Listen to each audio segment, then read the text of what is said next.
Class studies இது உங்கள் சுகன்யா. இன்னைக்கு நம்ம பார்க்க போறது என்ன, common university entrance test CUET எக்ஸாமுக்கு எல்லாருமே அப்ளிகேஷன்ஸ் போட்டிருப்பீங்க. ஸோ அப்ளிகேஷன்ஸ் போடுறதுக்கு லாஸ்ட் டேட் என்ன, எப்போ கரெக்ஷன் விண்டோ ஓப்பன் ஆகுது, அந்த கரெக்ஷன் விண்டோவில் என்னென்னலாம் நம்ம வந்து கரெக்ஷன் பண்ணலாம், இதையும் தாண்டி நான் பர்டிகுலராக ஒரு யூனிவர்சிட்டியில் பிடெக் கோர்சஸ் படிக்கணும் அப்படின்னு ஆசைப்பட்டோம்னா அந்த பிடெக் கோர்சஸ்க்கு நான் என்னென்ன சப்ஜெக்ட்ஸ்லாம் எழுதணும் அப்படிங்கிறது எல்லா டீட்டெயில்ஸும் இந்த வீடியோவில் நம்ம பார்க்க போகிறோம். ஸோ இந்த வீடியோவை ஸ்கிப் பண்ணாமல் பாருங்கள். இதுக்கு முன்னாடி நீங்கள் பார்க்குற புது நம்பராக இருந்தால் கண்டிப்பாக லைக் பண்ணிட்டு பாருங்க, சப்ஸ்கிரைப் பண்ணுங்க, அதையும் தாண்டி ஷேர் பண்ணுங்க, நிறைய மாணவர்கள் தெரிஞ்சுக்கிட்டோம். இப்போ வாங்க வீடியோக்குள்ள போகலாம். ஃபர்ஸ்ட் ஆஃப் ஆல் வந்து நிறைய பேர் வந்து நம்மளோட வாட்ஸ்அப் குரூப்லையுமே கேட்டிருந்தாங்க, இந்த CUET எக்ஸாம் வந்து அப்ளிகேஷன்ஸ் போடுறதுக்கு லாஸ்ட் டேட் என்ன மேம், அது மட்டும் இல்லாமல் நான் இந்த சப்ஜெக்ட்ஸ்க்குலாம் அப்ளிகேஷன்ஸ் போடவே இல்லையே, அடடா என்ன பண்ணுறது, கரெக்ஷன் விண்டோவில் நம்ம கரெக்ஷன் பண்ணிக்கலாமா, என்னெல்லாம் பண்ணலாம் கரெக்ஷன் விண்டோவில் அப்படின்னு நிறைய கொஸ்டின் சைமல்டேனியஸாக வந்துக்கிட்டே இருந்தது. ஸோ அதுக்கோசரம் தான் நம்ம இந்த வீடியோவை ப்ளே பண்ணியிருக்கோம். சரிங்களா? ஸோ கண்டிப்பாக ஸ்கிப் பண்ணாமல் பாருங்கள். இதையும் தாண்டி நீங்கள் பார்க்குற புதுவராக இருந்தால் கீழே டிஸ்கிரிப்ஷன் பாக்ஸில் வாட்ஸ்அப் லிங்க் இருக்குது, அந்த வாட்ஸ்அப் லிங்க்கில் ஜாயின் பண்ண மறந்துடாதீங்க. ஏன்னா நிறைய அப்டேஷன்ஸ் நம்ம அந்த வாட்ஸ்அப் குரூப்பில் ஷேர் பண்ணுவோம், அதனால் நீங்கள் பார்க்க யூஸ்ஃபுல்லாக இருக்கும். இப்போது பாருங்கள், CUET எக்ஸாம் வந்து அப்ளிகேஷன்ஸ் போடுறதுக்கு லாஸ்ட் டேட் என்ன அப்படின்னு பார்த்தீங்கன்னா இன்னைக்கு நைட்டுக்குள்ளே நீங்கள் அப்ளிகேஷன்ஸ் போடணும். இன்றைக்கி அப்ளிகேஷன்ஸ் போட்டிங்கன்னா கூட நாளைக்கு நைட் 11 மணி வரைக்கும் உங்களுக்கு வந்து அப்ளிகேஷன்ஸ் ஃபீஸ் கட்டுறதுக்கு லாஸ்ட் டேட் அப்படின்னு சொல்லியிருக்காங்க. ஸோ இன்றைக்கி தான் லாஸ்ட் வார்னிங். ஸோ இன்றைக்குள்ளே நீங்கள் அப்ளிகேஷன்ஸ் போகிறதா இருந்தால் போட்டுருங்க. சரியா?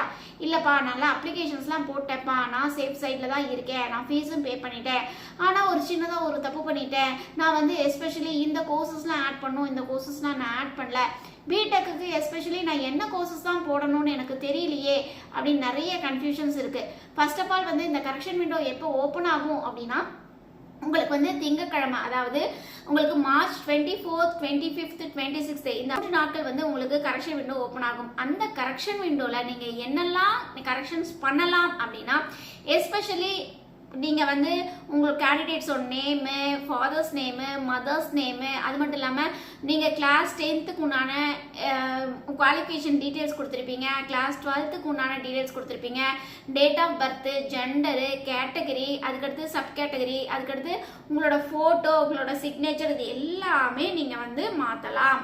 சரிங்களா?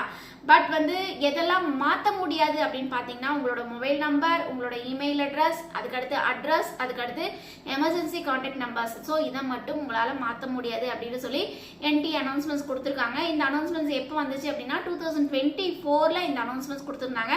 பட் நாளைக்கு வந்து உங்களுக்கு இந்த அனௌன்ஸ்மெண்ட்ஸ் எதெல்லாம் மாற்றலாம், எதெல்லாம் மாற்றக்கூடாது அப்படிங்கிற அனௌன்ஸ்மெண்ட் மறுபடியும் 2025 கொடுப்பாங்க.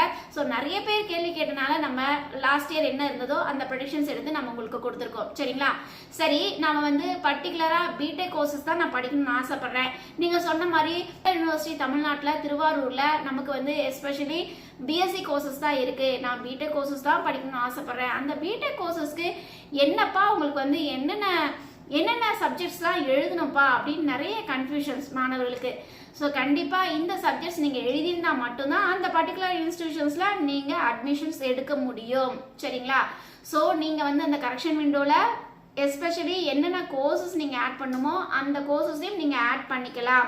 ஃபார் எக்ஸாம்பிள் இப்போ பிடெக் கோர்சஸ் ஒரு பர்டிகுலர் இன்ஸ்டிடியூஷன்ஸில் நீங்கள் வந்து அப்ளை பண்ண போகிறீங்க அப்படின்னா நீங்கள் அந்த பிடெக் கோர்சஸில் வந்து உங்களுக்கு என்னென்னலாம் அவங்க கேட்டிருக்காங்களோ அது எல்லாமே நீங்கள் எழுதியிருக்கணும். For example maths, physics, chemistry ஒரு இன்ஸ்டிடியூஷன்ஸில் கேட்டிருப்பாங்க, ஒரு சில யூனிவர்சிட்டிஸில் மேக்ஸ், ஜெனரல் ஆப்டிடியூட் அந்த மாதிரி கேட்டிருக்காங்க. ஸோ அவங்க அந்த இன்ஸ்டிடியூஷன்ஸில் என்ன வாண்டடாக பிடெக் கோர்சஸ்க்கு கேட்குறாங்களோ அந்த சப்ஜெக்ட்ஸ் நீங்கள் எழுதியிருக்கணும். சரிங்களா?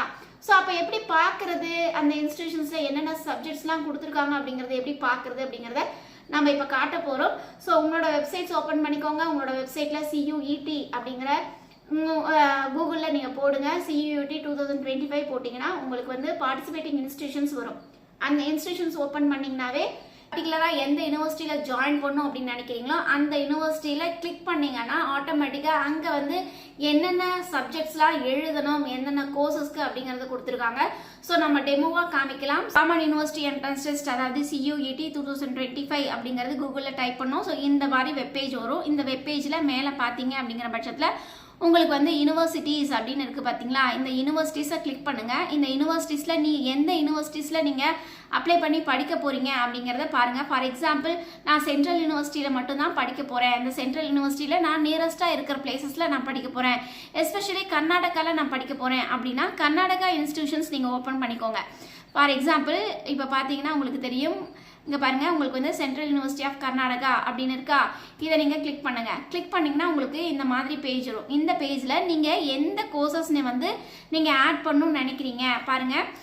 ஃபார் எக்ஸாம்பிள் இங்கே வந்து பிடெக்கில் மேக்ஸ் அண்ட் கம்ப்யூட்டிங் அப்படிங்கிற கோர்சஸ் இருக்குது. இதில் வந்து ஃபிசிக்ஸ், கெமிஸ்ட்ரி, மேக்ஸ் மட்டும் நீங்கள் எழுதினா போதும் அப்படிங்கிறது அனௌன்ஸ்மெண்ட்ஸ் கொடுத்துருக்காங்க.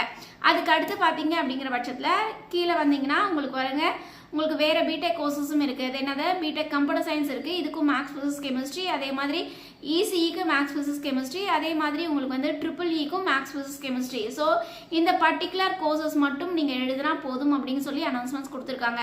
ஸோ அது மட்டும் இல்லாமல் நீங்கள் எஸ்பெஷலி வேறு எந்த காலேஜஸ்க்காக நீங்கள் பார்க்கணும் அப்படின்னு ஆசைப்பட்டீங்கன்னா நீங்கள் பின்னாடி வந்தீங்கன்னா உங்களுக்கு பாருங்கள், இப்போ வந்து for example university of Hyderabad, இந்த யூனிவர்சிட்டி ஆஃப் ஹைதராபாத்தில் இங்கே பாருங்கள் உங்களுக்கு வந்து என்னென்ன கோர்சஸ் இருக்குது அப்படிங்கிறத இங்கே கொடுத்துருக்காங்க.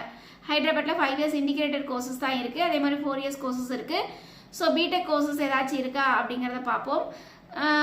இல்லை பாருங்கள், உங்களுக்கு வந்து பிடெக் கோர்சஸ் கீழே வரும், பார்க்கலாம். ஓகே, பிடெக் கோர்சஸ் எதுவுமே இல்லை பாருங்கள். உங்களுக்கு வந்து ஹைதராபாத்தில், உங்களுக்கு யூனிவர்சிட்டி ஆஃப் ஹைதராபாத்தில் பிடெக் கோர்சஸ் எதுவும் கிடையாது.